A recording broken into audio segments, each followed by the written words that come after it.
Od obećanja preko makete pa do realizacije projekta u Beogradu dug je put. Dok na Adi Huji preti zaraza zbog deponije smeća i uginulih životinja, u reke se ispuštaju otpadne vode, a Beograd guši usled štetnih gasova i smoga, gradski funkcioneri danas slave Svetski dan zaštite životne sredine.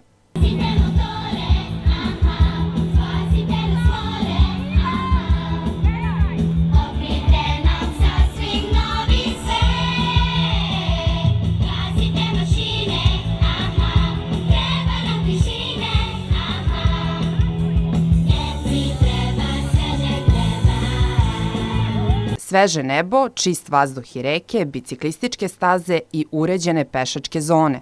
Možda vam ne liči na Beograd, ali danas su nam opet obećali. Beograd žurno korača krupnim koracima ka poboljšanju kvaliteta životne sredine, koja inače nije loša, ali što se mene tiče, najveći problem zaštite životne sredine u Beogradu su pre svega otpadne vode i na tome ćemo jako uporno raditi. Vi znate da se taj program i projekat već realizuje, on košta negde oko €1.000.000, dakle projekat uređenja i pročišćavanja otpadnih voda, dakle kanalizacije i sve ostalo. Jedan od doprinosa zaštite životne sredine su i pešačke zone.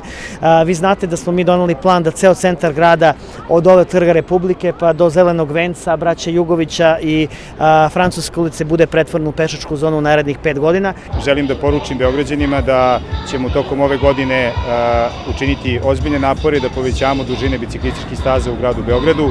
Praktično do sada grad Beograd ima oko 60 km biciklističke mreže saobraćajnica. Ono što ćemo mi, nadam se, u vrlo kratkom vremenskom periodu učiniti, da povećamo taj broj, tu dužinu ulične mreže, kako kroz izgradnju novih biciklističkih staza, tako kroz postupke obeležavanja novih biciklističkih staza.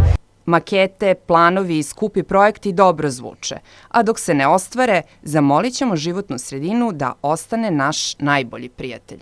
Andrijana Bakić, Moja televizija.